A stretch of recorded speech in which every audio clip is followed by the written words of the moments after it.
Mayday, Mayday. Selamat siang rekan-rekan di dermaga. Di sini kapal sumber rejeki. Kapal sumber rejeki. Kapal sumber rejeki memanggil rekan-rekan untuk berkomunikasi. Over. Selamat siang kapal sumber rejeki. Di sini dermaga Muara Baru Jakarta terhubung untuk berkomunikasi. Over. Sahabat frekuensi, tahu nggak sih kenapa komunikasi barusan bisa terputus-putus? Itu dikarenakan nelayan menggunakan frekuensi radio yang tidak sesuai peruntukannya. Dan apakah kamu tahu bahwa gangguan ini berpotensi menimbulkan kerugian materi, bahkan hingga hilangnya nyawa manusia? Dalam 1 dekade terakhir, negara kita mendapat laporan dari Administrasi Telekomunikasi Internasional terkait gangguan komunikasi penerbangan yang diidentifikasi berasal dari radio nelayan Indonesia yang berkomunikasi tidak sesuai dengan frekuensi yang ditentukan.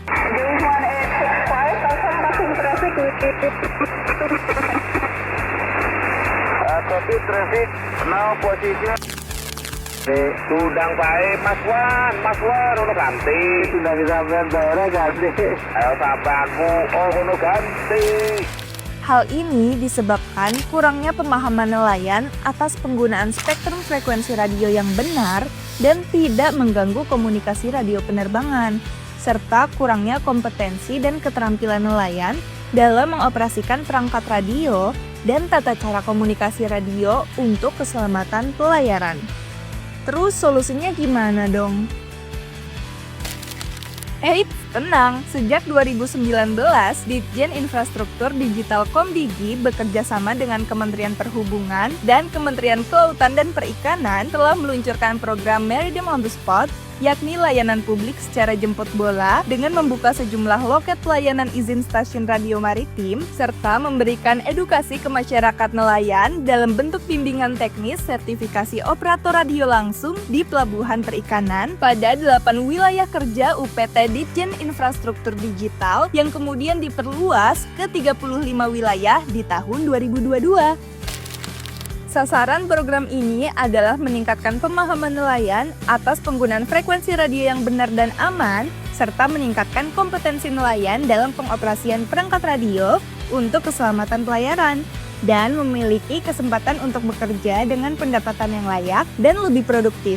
Di tahun 2022 juga, Ditjen Infrastruktur Digital berinovasi lebih jauh lagi untuk mendukung sektor perikanan dengan menyediakan kanal-kanal frekuensi radio high frekuensi khusus untuk berkomunikasi dengan sesama nelayan, petugas dermaga, pemilik kapal, dan bahkan keluarga di rumah loh.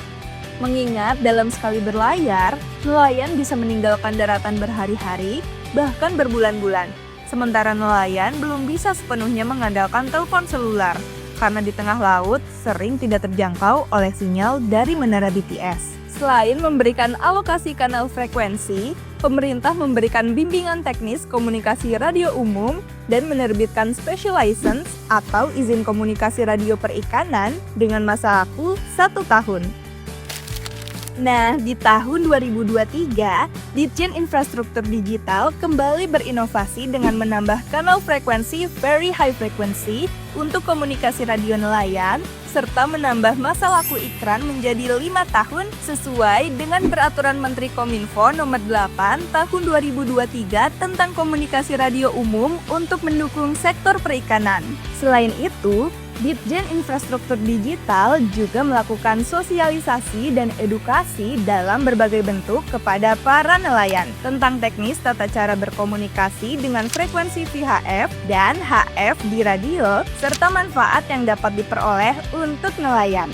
Peningkatan inovasi layanan frekuensi khusus nelayan ini diharapkan mampu menciptakan sebuah kondisi yang tertib dari segi komunikasi nelayan tanpa mengganggu atau mengintervensi jalur komunikasi industri lain seperti penerbangan, yang juga membutuhkan sinyal radio untuk berkomunikasi dengan air traffic controller, serta berkontribusi dalam mengurangi tingkat kecelakaan pelayaran di laut.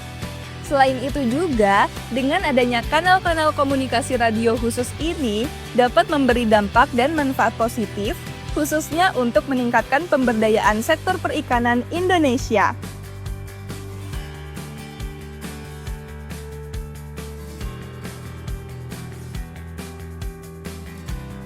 Dengan memiliki SR dan IKRAR, kami merasa penggunaan komunikasi radio kami menjadi resmi dan sesuai dengan aturan.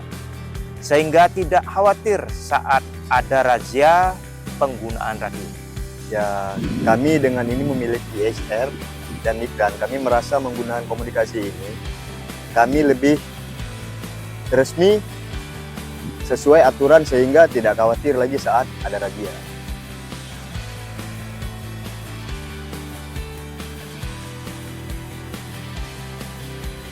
Kepemilikan ISR dan IKRAR nih membuat kami merasa lebih aman saat berkomunikasi radio dan memudahkan kami berkoordinasi sesama kapal dan untuk meningkatkan hasil tangkapan ikan kami.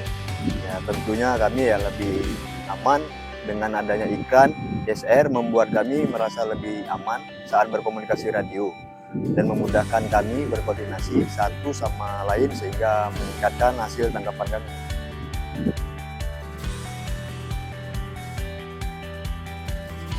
Perkiraan kalau dari segi penangkapan tuh 5-10%. Kami dengan adanya ini bisa mendapatkan 8% hingga 10%.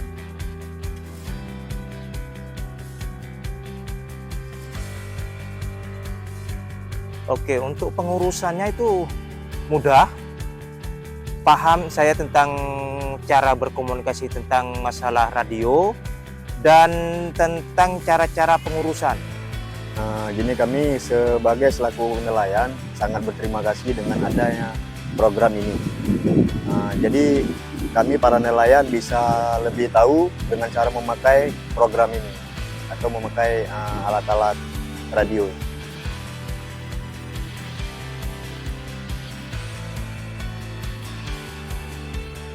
Kami harap program ini berjalan terus-menerus gitu loh Pak. Jadi agar mungkin nelayan-nelayan kita yang tidak tahu tentang masalah ISR atau IKRAR akan lebih mengerti. Itu saja dari kami. Terima kasih. Kami harap program ini tetap dilaksanakan seterusnya agar seluruh nelayan dapat terus merasakan manfaatnya.